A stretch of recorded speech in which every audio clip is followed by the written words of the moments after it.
Welcome to the John and Heidi Show podcast, brought to you by DirecTV, 1-800-259-7646. Also brought to you by RVWheelator.com. If you're buying an RV or selling an RV, check out RVWheelator.com and the Dollar Shave Club. Here's John and Heidi. Thank you so much for listening to the John and Heidi Show. How you doing there, beautiful? I'm fantastic. How are you? Oh, I'm good. It's a Wednesday already. How did that happen? This week is half done. This month is getting close to half done. We are cruising right up on another fabulous, fun-filled, action-packed episode. What's that? Yeah, that's what I meant, of the John and Heidi Show. You know who we have as a guest on our program today? Who's that? Thought you'd never ask. We have, Kim Stebbings. Oh, yeah, this is actually really good stuff. 3 medical advances to end cervical cancer. If you get to say the words end and the word cancer together, this is good. So this is a really cool thing. She's going to be chatting with us here on the program later today. Coming up here, a lot of fun stuff, but take a listen to this. A recent survey says that if you want a raise, what is the best way to get one? Ask for more work. Don't ask for more money. Go to your boss and say, you know what? Thank you so much for entrusting me with all that you've entrusted me with. If you've got any more to do, I'd like to do more because I really, absolutely, positively want to make a big impact around here. 82% of managers surveyed said that is the best way to be considered for a raise by saying, you know what? I want to do more. What else can I do? How else can I help? I like it. I like it a lot. Heidi, how else can I help around here? You're not getting a raise. Dang it. All right. Well, we got some special things going on today. We'll tell you all about that in a bit on the John and Heidi Show. This portion of the program is brought to you by Dollar Shave Club. Get razors for $1 a month plus a few bucks shipping, so you can enjoy fresh razors every month for as little as $3. Learn more at dollarshaveclub.com/radio. Today is a special day, Heidi. Do you know what today is? What is today, John? Thought you'd never ask. It is Wednesday, December the 9th. Today is International Anti-Corruption Day. Shouldn't that be every day? I think so. Don't be corrupt. Nobody wants to hang out with corrupt people. I watched a program the other day about Bernie Madoff, and at one point he was actually an honest guy and did a good job, and then somewhere along the way he realized, hey, I can make more money if I can be greedy. Sadly, both of his sons are dead now. Did you know that? I did not know that. Yeah, the one died of cancer, and then the other one killed himself. Yikes. So, yikes. Things did not go so well. I suppose after what he did, it would be awfully hard living with the name Madoff. It was killing, and they both worked with him, so it was bad. They were the ones that turned him in. Anyway, it's also Wear Willie Day today. Weary Willie Day today, whatever that is. Even that I don't know. I didn't know what either of those meant. And it's Cremation Day today, so you got that going for you. So again, get out there and celebrate. I don't know which one of those I'd celebrate. None of those sound like a celebratable No, it's thing. not really a celebration day. Coming up, we're going to talk about the hot dog lady. That's on the way on the John and Heidi Show. This portion of the program is brought to you by RVWheelator.com. If you want to buy or sell an RV, go to RVWheelator.com. List your RV for free. Learn more at RVWheelator.com. You know it's true because you heard it on the radio. Can you imagine being at the same job for over 52 years? One woman has done exactly that. Guess what her job is? What's that? Well, her job is filled with dog days. Plenty of those for Dolores Larkin. She's loved every one of them. She's been serving up hot dogs for 52 years. Oh, wow. At Casper's Hot Dogs in Pleasant Hill, California. Now, this hot dog lover and other hot dog lovers are honoring Larkin for her years of service with Buns and Franks. Recently, Larkin was given a plaque and an official declaration of Dolores Larkin Day. She also received a gold bracelet, some flowers, a cake, and some champagne. Larkin says when she started her job, she was only intending to work through the Christmas season, but 52 years later, she's still slinging those dogs. Jeez, and she said, I have no plans to retire. It's a long Christmas season.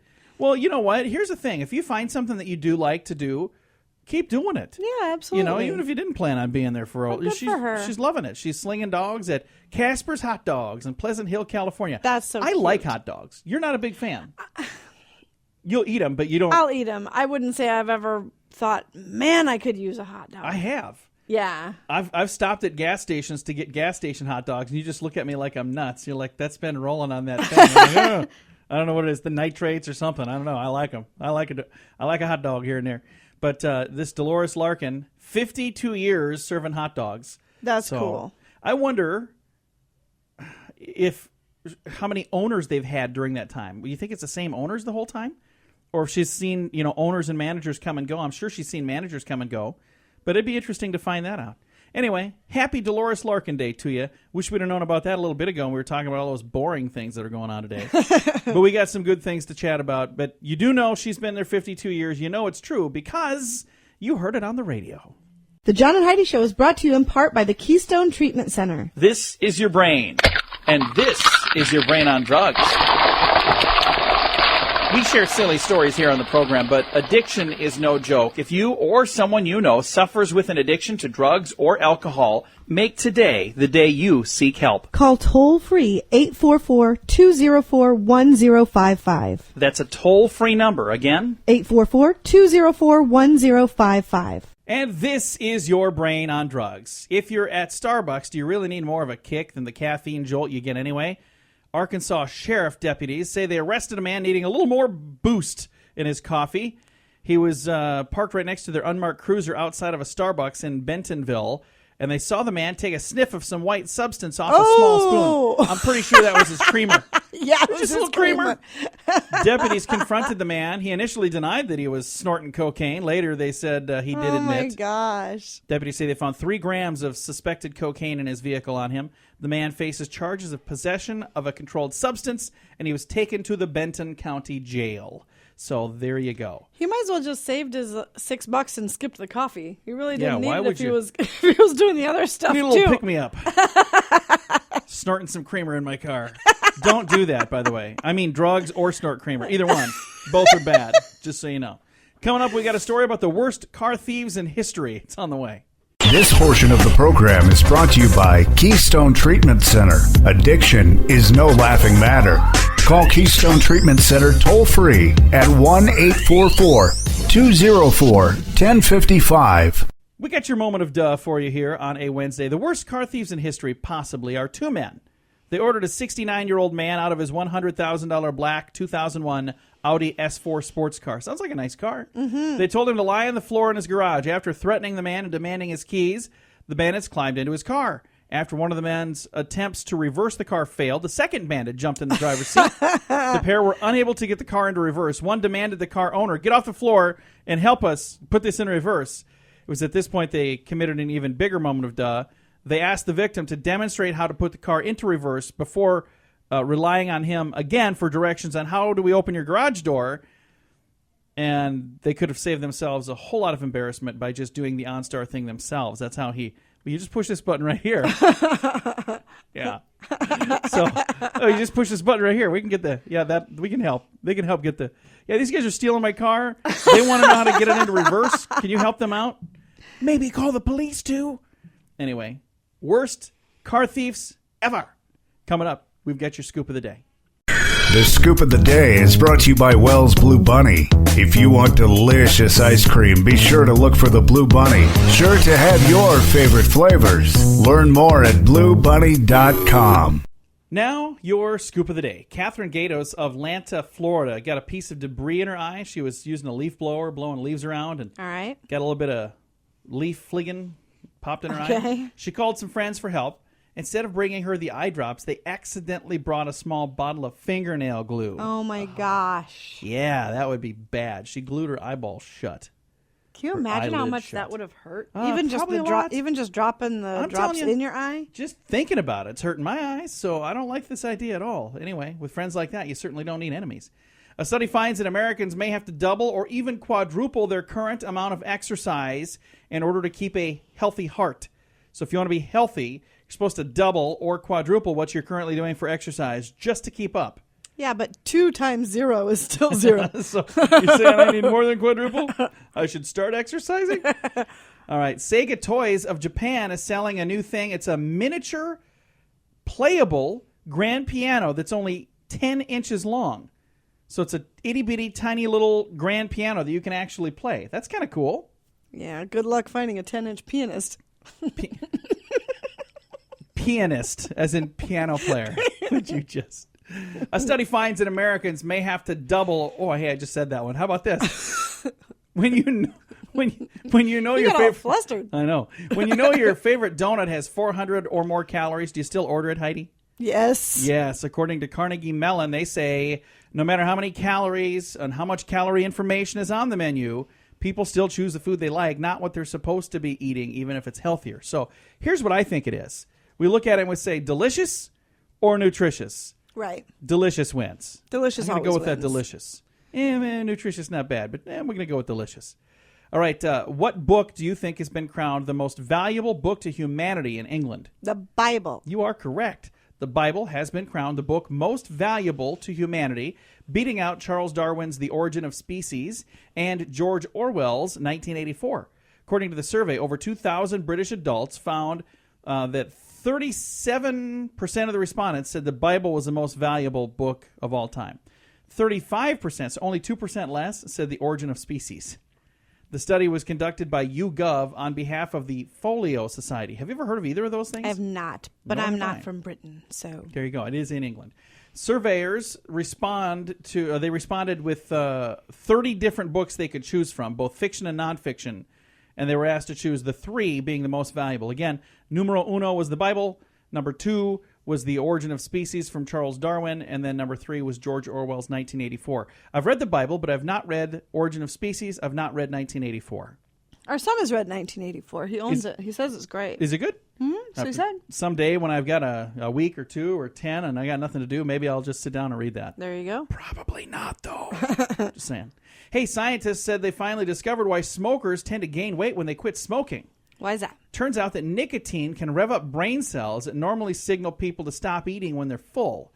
The weight connection isn't huge. On average, quitters gain about 10 pounds or less. Still, it is a worry that many smokers cite when they say, why don't you try to quit? I don't want to just gain don't wanna weight. gain weight. So you'd rather die skinny? Is what you're saying? Now the question is whether the discovery might lead to better treatment and to help them quit worrying about the weight. If you know what's causing it, that's the first step towards a solution, right? Right. This just in, you cannot use your cell phone on an airplane. Still, the Federal Communication Commission spent the last couple of years re-examining the rules to decide should we let them keep those on, but they need to turn them off if you're going to fly somewhere. The FCC and the FAA restrict the use of cell phones and other portable electronic devices on airplanes. You know why? I don't know why. They're afraid that it would interfere with aircraft navigation and communication systems. Oh, so okay. that's why. Well, yeah. It's all for safety. Yeah. All right, let's talk about a strange law from Kansas. It's illegal to catch fish with your bare hands in Kansas. Really? And it's just difficult to do that everywhere else. But it's illegal in Kansas. There you go. It's a strange law. This has been your Scoop of the Day. This portion of the program is brought to you by RoughToughKennels.com. Dog kennels and accessories sent to your front door wherever you live. Your dog deserves it.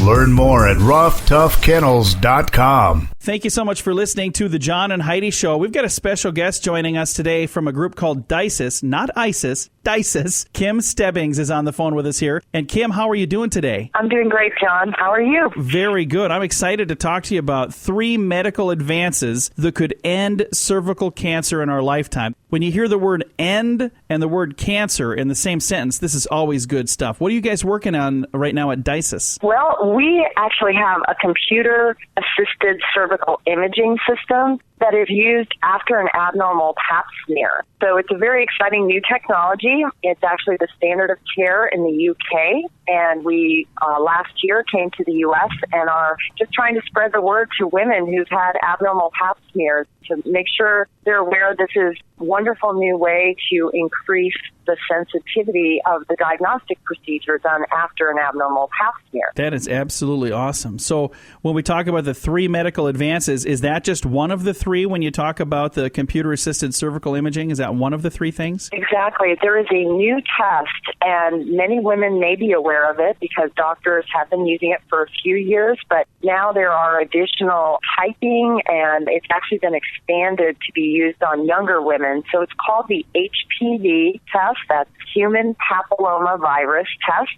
And this test is much more sensitive than a pap smear. So in the past, pap smears were only about 75% sensitive. So we screened every year because we were afraid we were missing things. With this new test, the HPV test, it actually allows us to not have to have screening so often because it's about 99% sensitive to detecting abnormal cells. So it's a very important test, and women over 25 should be using this test in addition to their pap smear. So it's an excellent way to ensure that you're catching things very early. The second advance is a vaccination for HPV. So related to that, if we could prevent HPV in the first place, we wouldn't have to detect it. So this vaccine is being given to boys and girls in the age of 10 to 12. And there are actually 2 vaccines that are very effective in preventing the most cancer-causing HPV types. So that is very exciting because if we can prevent HPV, we prevent cervical cancer completely. And this is something that affects a lot of people. This isn't something that's just a minor, tiny problem. How many people are affected by cervical cancer every year? 12,000 women are diagnosed every year.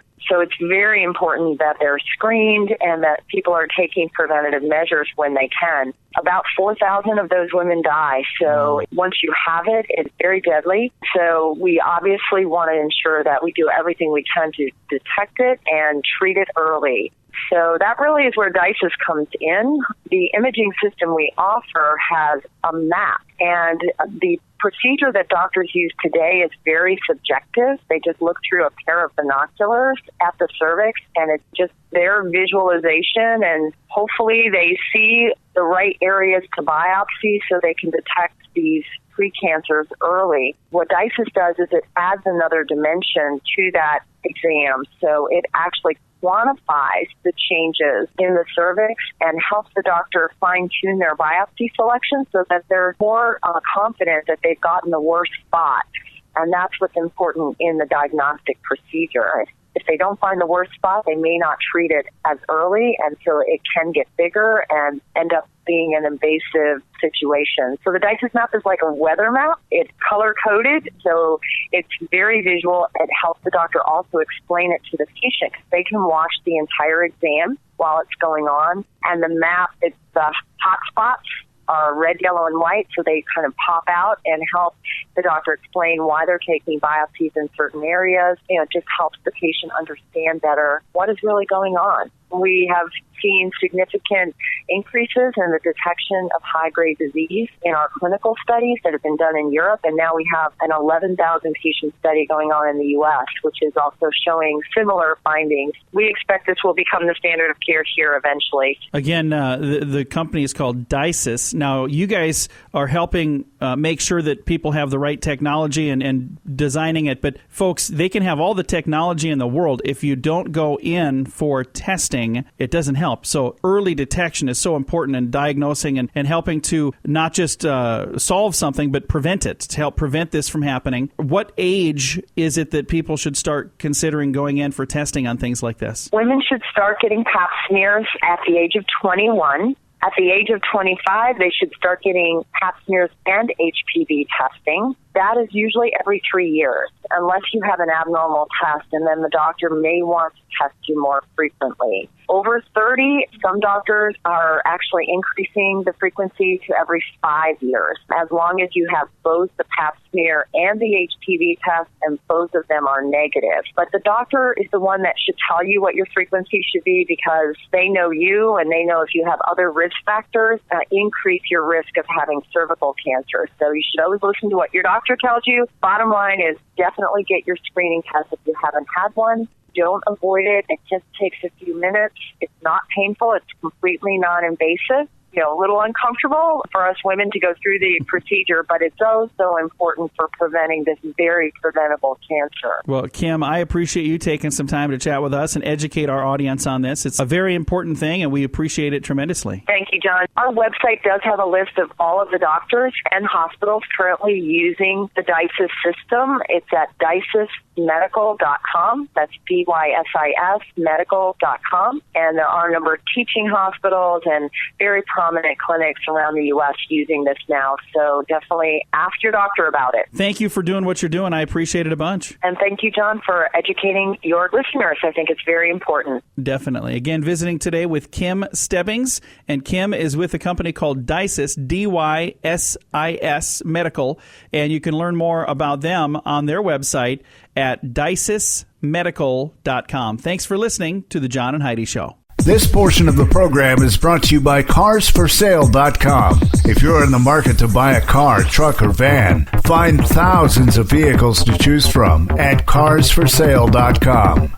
Fun fact for you, Heidi. What's that? Cytophobia is the fear of eating food. Have you ever heard of that? No. Nor I have wish I. I had that. No. Why would you want that? The fear Because of you eating could take food. vitamins and drink lots No. of water and you'd be No. thin and...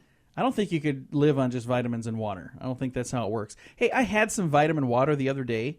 We were at a gas station, and I'm a sucker for a deal. So they had this vitamin water, buy one, get one free. I wasn't even going to get that. I was going to just get regular water. But it had buy one, get one free, and it was this flavored vitamin water. It was terrible. I cracked that thing open. I was like, "Oh, hey, this is maybe this is my free one here." And I took a chug of it. And I was like, "Ugh, I see why this one was free. Maybe the other one will taste good." No, not so much. I don't like flavored water anyway. If I I'm going love to drink flavored water, I water. want just water. I do usually like flavored water, but this stuff was not so good. You know, we should have probably got another fun fact, but instead I got way off track. So only one fun fact for you today. Thanks for listening to the John and Heidi Show. This portion of the program is brought to you by StoneGroupArchitects.com. It's more than a building. It's design and function working together. Check out the project portfolio at StoneGroupArchitects.com. Warning, holiday shopping can kill you. Oh. Yeah, it can be dangerous for you physically and emotionally. According to experts, they say the stress of shopping for the holidays can cause emotional and physical exhaustion and can be fatal. However, with some tips from holiday experts, and they say the hassles and dangers of shopping can be avoided. So number one. I disagree. See, I find shopping very calming. Exhilarating? Yeah. Yeah. I mean, I just love to shop. Yeah, me, not so much. Prepare ahead of time by looking at catalogs or online magazines or magazines or online. Find out what you're going to want before you go there. Number two, wear comfortable clothing, especially shoes. Number three, limit shopping periods to 3 hours at the most. Are you kidding me? 3 minutes sounds better to me. Number four, don't leave home without a list. Be as specific as possible. Write down clothing sizes for people on your list. Number five, call ahead. Make sure the store actually has what you want. If they don't, or if they ask you to hold. If they do, and they will do this, ask them to hold it for you. So when you call, don't just get impatient and hang up and drive there anyway. Next, when stores are least crowded, Tuesdays and Wednesdays. Those are the best days, so you could go shopping today. From 3:30 to 5 is what they say. So there you go. Worst times, Heidi, what do you think? Weekends. Yeah. And second worst times? Fridays. Lunch hours. Oh. Yeah. You're not the only one that has a lunch hour, so everybody else is out doing that too. They're like, I'm going to just run in and grab a quick thing here. Number 7 on the list, take a large shopping bag. It's easier to carry one bag filled with lots of presents than to juggle a bunch of separate bundles. Number 8, shop at stores with easy, no-hassle return policies. Because if you decide you don't want it, you want to be able to return it, make sure that's part of the deal. Because sometimes when you buy something and there's not a return policy, you got to buy it. That's just the way it works. Next, buy a present when you first see it. If you wait, it could be gone. 10, when shopping for people who live a long distance away, take advantage of stores that will package ship the gifts for you. So that's really nice. Yeah. 11, if you can't think of a good present and you don't want to give them money, give them a gift certificate. And the last thing, these are tips that will help save your life, people, according to at least one person who wrote this article. So shopping won't kill you. They say for unusual presents, consider special interest magazines like subscriptions and food baskets and a gift for your time, things like that. You can make a coupon offering free yard work or babysitting or woodworking. So those are some unusual presents. So if you got somebody that's hard to buy for, but they just had a baby, give them a free babysitting. Whenever you call me, and I'm coming over to do it. So there you go. Couple of ideas for you. Thanks for listening to the John and Heidi Show. This portion of the program is brought to you by DirecTV, 1-800-259-7646. Also brought to you by RVRealtor.com. If you're buying an RV or selling an RV, check out RVRealtor.com and the Dollar Shave Club. Here's John and Heidi. If you've gone to college and you have a degree, you might agree with this. It says here, liberal arts majors are finding it more difficult to pay off their loans. A study by the Wichita State University in Kansas and the University of Memphis in Tennessee found there are some majors that do not map into jobs that pay good enough. I could have told them that before they went for the degree. To actually pay their student debts. For example, theater and communication majors earn the least after 3 years in the workplace, barely $30,000 on average, but they racked up some of the biggest student loans, an average of $17,814. To learn how to be an actor? If you need that much training, maybe you're just not a good actor. The study's authors recommend those entering college pick up a job that they want and then pick a major to get that job. So say instead of going to school, undecided, undeclared, I just talked to somebody in my family that, so what is your major? Still undecided. I'm like, aren't you a sophomore? What the heck? You might want to figure that out. When are you going to decide? Once you graduate? Wow. So anyway, they say figure out what you want to do first and then go to school. All right. Coming up, I'm going to talk about this 9-year-old that's in the news. It's kind of interesting. This portion of the program is brought to you by GunUp.com. If you're a gun lover, you'll be in heaven at GunUp.com.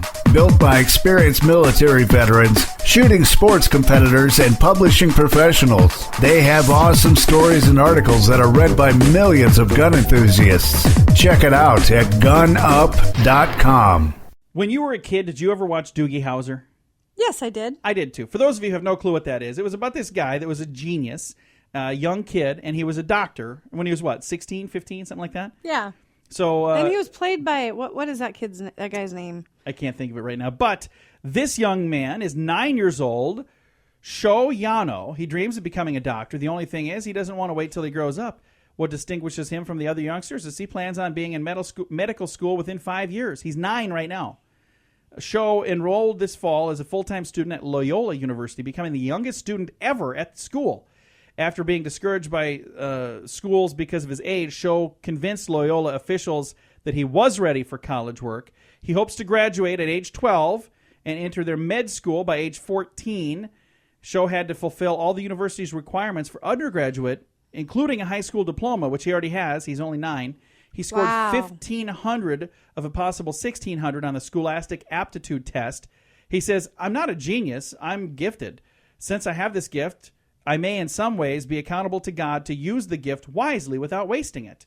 I like this kid. Yeah, that's pretty cool. He's like, hey, you know what? I'm able to do these things. I should use this gift. So get out there and use your gift, folks. Coming up, we got a new study we're going to talk about. That is on the way on the John and Heidi Show. This portion of the program is brought to you by Dollar Shave Club. You can get razors sent to your door each month for just $1, plus a couple of bucks shipping. It's an amazing deal. Log on to dollarshaveclub.com/radio to learn more. That's dollarshaveclub.com/radio. Now, back to the John and Heidi Show podcast. A new study shows that many women between the ages of 20 and 25 are struggling to get a hold of adulthood. Heidi, you're twice that age, and you're still struggling. I was just going to say, did they need a study 40s. for that? Well, a third still live with their parents in this study. Oh, Nearly yeah. 6 out of 10 regularly borrow money from mom and dad just to get by. 43% admit they feel they have made a number of relationship mistakes. Well, who hasn't? 1 in 4 of the 20 to 25-year-old women made a mistake with their education, according to them. So, Heidi, if you could talk to your 20 to 25-year-old self right now, what would you say? Looking back. I would probably not even bother because I'd have to try to shake myself, out of You're that. You're passed out? Yeah. Hey, wake up. Hey, you. Come on. Quit snuggling the toilet bowl. We got to talk. No, what I would probably say is enjoy being young while you can. Yeah? I would say travel more and, do that stuff while you're young. And then... Are there things that you would change about your past if you could? No, probably not. You know what? I would say the exact same thing. There are a few minor things. There's like a vehicle I bought one time that I'm like, man, I wish I wouldn't have bought that. But most of the big things in life, I look back and say, I made some knucklehead decisions. I mean, I was married and divorced once. I wouldn't even change that. You know why? Because if I hadn't married her, and I'm not going to say anything negative about her, but if I hadn't married her, I would have never met you because it was after we got married, we moved. She was transferred. I moved where she moved. We got divorced. Then I married you. If I could change one thing, what I would probably change is my eating habits. If I could go back hey, there you go. and change the stuff that I enjoy eating to make it so I really enjoy vegetables I don't know and if you stuff. misunderstood what I said. I don't have a magic wand. I'm just saying I can't make these happen. But If I could go back, that's probably something I would change. I would Yeah, force that's true. myself to eat better Yeah. while I was younger, so I liked it now. There you go. See, Yeah. That's a good idea. Coming up, we have some good news that is on the way. Thanks for listening to the John and Heidi Show. This portion of the program is brought to you by DirecTV. Call 1-800-259-7646. They have hundreds of channels to choose from, with many packages to fit your viewing desires. Learn more at 1-800-259-7646. I always try to wrap things up with some good news, Heidi, and I think I have some good news right here. You ready for some good news? Ready. All right. From preventing cancer and heart disease to building self-esteem, overwhelming evidence has proven that generosity is good for your mental and physical health. Generosity, being good to others, I agree. is good for you. According to CBN.com, Dr. Michael McKee, a psychologist at the Cleveland Clinic, developed ways to enhance the inner healing response of patients. And he says there are tremendous health benefits to giving. According to a University of California study and a separate University of Michigan study, older people who volunteer for 2 or more organizations were 44% less likely to die over a 5-year period than those who didn't volunteer to help anybody else. Huh. So what they're saying is, if you want to be happy, you're supposed to go out and help other people. And by helping those other people, you're going to feel good about it, and it's going to make you happy and healthier too. I agree with that. I do too. There are so many times that we get involved and help with different things. I'm looking over here right now in our studio of the different thank you cards that we've gotten from people, and they don't need to send me a thank you card because the thanks are the feeling I get from being useful and being helpful. And it's just awesome to be able to help out and be a part of that kind of stuff. So I agree. if you want to feel good, say yes next time somebody says, hey, can you help me with this? Yes. The answer is yes. Quit saying no. All right. Time to say goodbye, Heidi. Goodbye, Heidi. Goodbye, everybody. I was just trying to think, was I going to make you say no there somehow? No, thank goodness. All right, time to say goodbye, and we're going to skedoodle on down the road.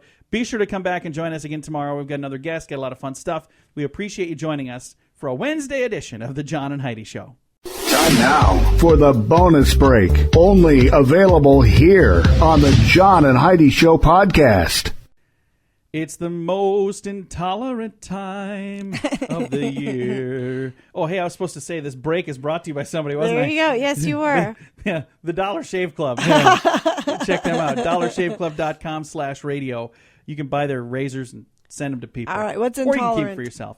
So the most intolerant time of the year. Christmas is supposed to be the most wonderful time of the year, but people are feeling more humbug than ho, ho, ho in some places. And if that question is from iMom fits where you are right now, they suggest you take the 30-day holiday challenge. Somebody was submitting that. They were saying, why do I feel so blue right now, iMom? Have you ever heard of iMom? I have not. Nor have I. Apparently it's a website. I don't know.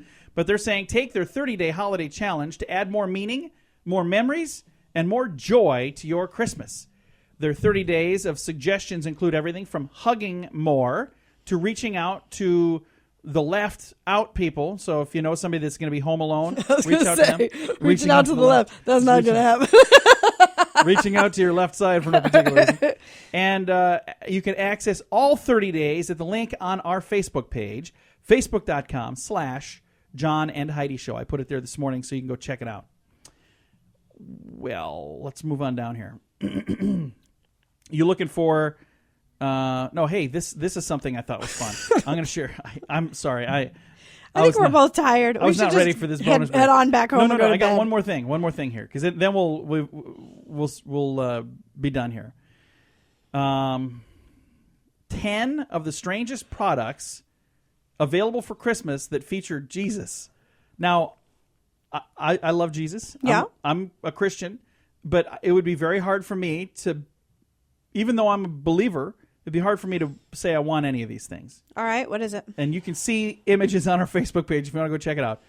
Number 1 is a Jesus pencil topper. Who wants to put Jesus on their pencil? That doesn't make any sense. I don't know. Next, a Jesus flashlight. Who is selling this stuff? Jesus shoes. I am the truth, the way, and the light. There you go. That makes more sense than the shoes, I guess. And number 4 is Jesus ashtray. Who in the world putting out... That's one way to quit smoking. I'm like, yeah, I really can't do that to you, Jesus. I'm sorry. Jesus bandages. Yeah, Jesus bandages. Jesus is my coach figurine. So it's a little figurine, Jesus figurine that's your coach. Number 7, Jesus Zippo lighters. All right. I just don't see where any of these are a good idea. Number 8 on the list, a Jesus cuddly plush toy. If you have these things, I'm sorry, we shouldn't make fun of them. And again, keep in mind, I'm a Christian. I love Jesus. I don't want a cuddly Jesus plush toy. I just don't. A Jesus toaster makes it at number 9, where you can have your toast with the Little shape image. of Jesus burned into it. Well, remember, and I think that came from because remember the lady that had it, and then they sold that piece of toast for like $1 million or something. So, and then the last thing on the list is a Jesus money box. I don't understand why you'd want those things. I love Jesus. Like I said, please get me right. I don't want anyone calling and asking me what's wrong with me. I just don't understand why I would have those products. But then again, I wouldn't want anybody else on any of those products either. So it's not like I go, oh, hey, I would, we're big fans of Brian Regan, the comedian. We talked about him twice this week now. But I wouldn't want any of that Brian Regan ashtray, would you? I'm going to be completely honest. I would buy every single one of those items. Would you really? If they were Brian Regan. A problem.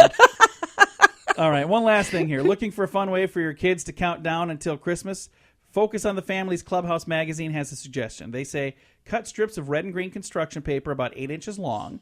Have your kids write the name of a person they would like to pray for on each piece of paper. Glue them together into a chain and hang it in their room or on a Christmas tree. Tear off one strip each day, and then they get to pray for that person. It's kind of cool. Okay. You going to do that? Probably not. No, probably not.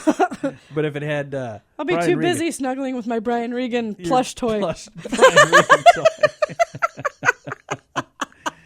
Oh, boy. Thank you so much for listening, folks. Our bonus break, even today, even though I forgot to say it right away, is brought to you by the Dollar Shave Club. Check them out. DollarShaveClub.com/radio.